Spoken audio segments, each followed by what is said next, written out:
हम संविधान को मानने वाले लोग हैं। ये बुलडोजर गरीबों पे नहीं चल रहा है, ये बुलडोजर भारत के संविधान पर चल रहा है और इस बुलडोजर का इलाज भी हम लोगों को करना पड़ेगा। मैं आपसे फिर कह रहा हूं, बुलडोजर से नहीं, आप अपनी एकता बना के रखिए। संविधान की ताकत से बुलडोजर भी निस्तानाबूद होगा और बुलडोजर चलाने वाली सरकारें भी निस्तानाबूद होंगी। मेरी बात को आप याद, ऐसे अपनी मुट्ठी ऐसे बंद करो एक बार, बताओ एकता में शक्ति है या नहीं है? बताओ बताओ, जिस मुल्क के लिए इतनी कुर्बानियां दी, मुल्क हमारा है या नहीं है? बताओ, क्या अपने मुल्क की तरक्की को मजबूत करना हमारी जिम्मेदारी है या नहीं है?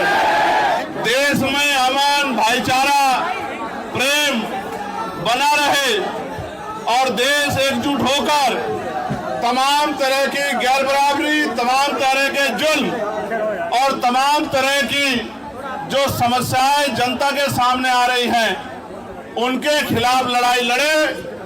इसलिए आज इस मंच के माध्यम से मैं अपनी बात को स्पष्ट करता हूं कि अगर भारत, क्योंकि बहुधर्मी देश है, अनेक अनेक धर्मों के लोग, अनेक अनेक जातियों के लोग लंबे समय से भारत में रह रहे हैं और इन सब जातियों के लोगों ने, धर्मों के लोगों ने, जब भारत गुलाम था, तमाम तरह से भारत के ऊपर जो हुकूमतें काबिज थी,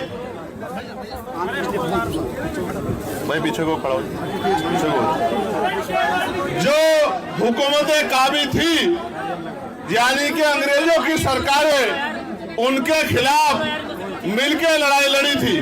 और लड़ाई भी ऐसी नहीं लड़ी कि थाली में सजा के आजादी मिली हो, लड़ाई भी इस तरह लड़ी कि जाने कुर्बान करनी पड़ी। बहुत सारे बड़े पैमाने पे हर सभी धर्मों के लोगों ने बलिदान दिए, तब जाके देश आजाद हुआ।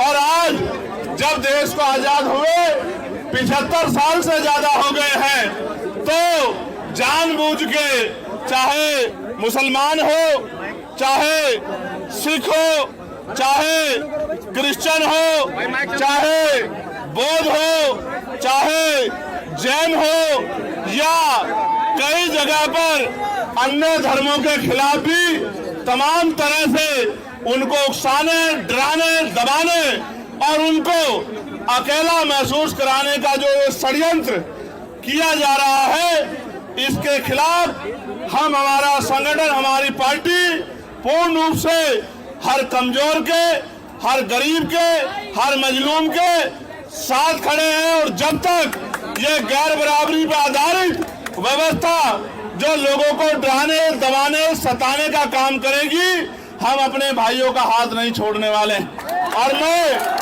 ये भी कहना चाहता हूं अपने भाइयों से भी, आज का कार्यक्रम जब वो रख रहे थे तो मैंने उनसे कहा कि जब आप कार्यक्रम करने जाएंगे तो आपके ऊपर झूठे मुकदमे लगा के जैसे आप सड़क पे आओगे आपको डराने का काम किया जाएगा।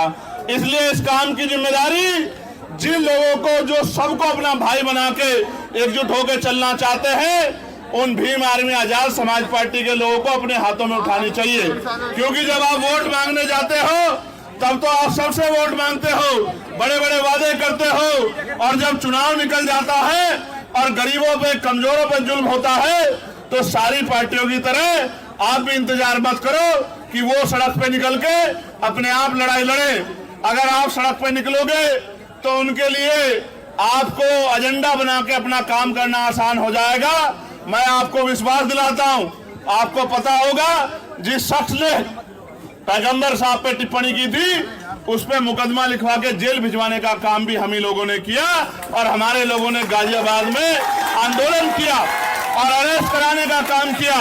और चाहे बहराइच में एक तरफा कार्रवाई करके जुल्म करने का काम किया जा रहा हो, इसलिए कि सरकार का एजेंडा चलता रहे, या हिमाचल में तमाम तरह से जो है कमजोरों पे जुल्म ढाने का प्रयास किया जा रहा हो, उत्तराखंड में प्रयास किया जा रहा हो, हर मोर्चे पे हमारी पार्टी, हमारा संगठन एकजुट होके बिना किसी राजनीतिक स्वार्थ के इस लड़ाई को लड़ने का काम कर रहा है। और मैं आपको स्पष्ट करना चाहता हूं, सिर्फ मुसलमान भाइयों के साथ नहीं, अगर जैन भाइयों के साथ, सिख भाइयों के साथ, किसान भाइयों के साथ, देश की करोड़ों महिलाओं के साथ, नौजवानों के साथ, गरीबों के साथ अभी डीटीसी बसों वाला प्रकरण चल रहा है।